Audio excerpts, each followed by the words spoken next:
দূরত্ব বজায় রাখুন। কেউ অযথা জলে নামবেন না। জলে নেমে মৎস্যজীবীদের মাছ ধরতে নিষেধ করা হচ্ছে।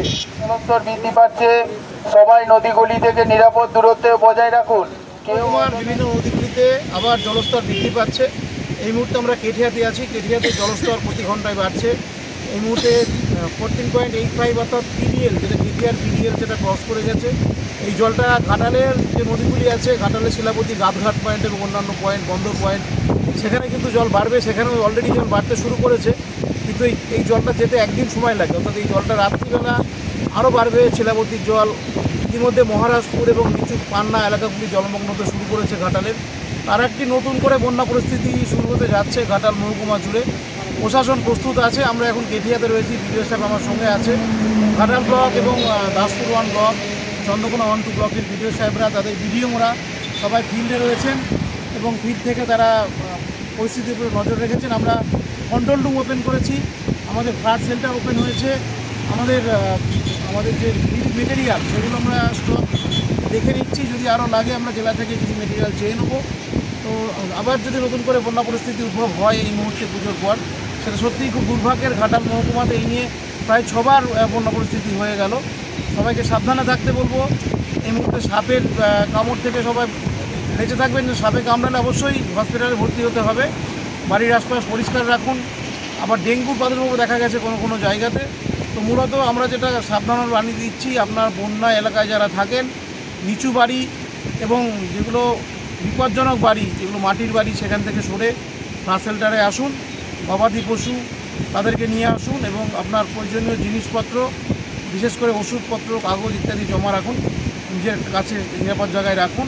আমাদের মেডিকেল ক্যাম্প আমরা চালু করব, গুয়েল কিচেন সবই চালু করব প্রয়োজন পড়লে। এই মুহূর্তে আমরা সবাই নিরাপদে থাকব এবং যারা বন্যা এলাকার মানুষ, নিচু এলাকার মানুষ, তাদের জন্যে এই সাবধান বাণী দেওয়া হচ্ছে। নদীর জলে কেউ নামবেন না। যারা মাছ ধরতে নামেন, চান করতে নামেন, নদীর স্রোত আছে, নদীতে এখন প্রচুর, কেউ অযথা জলে নামবেন না।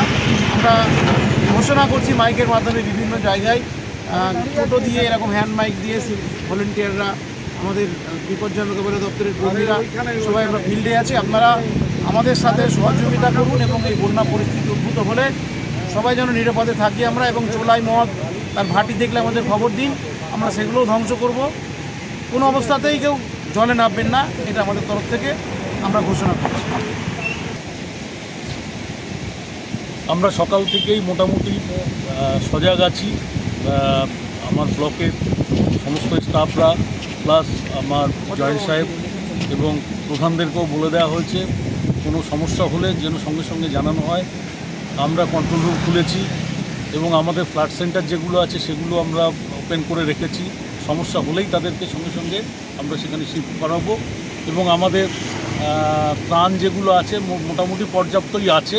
প্রয়োজন হলে আমরা আবার চেয়ে নেব এবং এখনও পর্যন্ত যা আছে একটু হয়তো বিপদসীমার উপর দিয়ে জল বইছে, তবে এখনও কন্ট্রোলে আছে। আরও যদি জল বাড়ে তার জন্য সমস্ত ব্যবস্থা আমাদের কাছে আছে, আমরা প্রয়োজনে বোট নামাবো।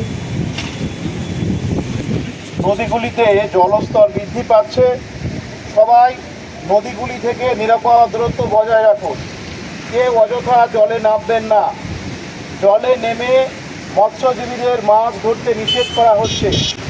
কেয়া পারাপার ঘাটগুলিতে সাবধানে পার হবেন। যারা নৌকা পরিবহনের সাথে যুক্ত, তাদের নির্দেশ দেওয়া হচ্ছে আপনারা অতিরিক্ত সংখ্যায় যাত্রী অথবা পণ্য নৌকাতে তুলবেন না। যারা কাঁচা বাড়িতে থাকেন তারা নিরাপদ আশ্রয় গ্রহণ করুন। আপনাদের জন্য ব্লক ডেভেলপমেন্ট অফিস এবং পৌরসভা থেকে ফ্লাড শেল্টার খোলা হয়েছে। প্রয়োজন পড়লে ত্রাণ শিবিরে আশ্রয় নিন। জরুরি কাগজপত্র নিরাপদে রাখুন এবং শুকনো খাবার প্রয়োজনে সংগ্রহ করে রাখুন। আপনাদের গৃহপালিত পশু পাখিদের নিরাপদে রাখুন। প্রশাসন আপনাদের পাশে আছে। আমাদের নাম্বার, আমাদের কন্ট্রোল রুমের নাম্বার আপনাদের সবাইকে দেওয়া হয়েছে। প্রয়োজনে আমাদের সাথে যোগাযোগ করুন। সাপ থেকে সাবধানে থাকুন। সাপে কামড়ালে 100 মিনিটের মধ্যে হসপিটালে ভর্তি হবেন। আমাদের মেডিকেল ক্যাম্প খোলা হচ্ছে, অ্যানিম্যাল ক্যাম্প খোলা হবে এবং গুয়েল কিচেন অর্থাৎ সবার জন্য খাবার পরিবেশন করা, সেটাও আমরা চালু করব। সবাই নিরাপদে থাকুন, সাবধানে থাকুন।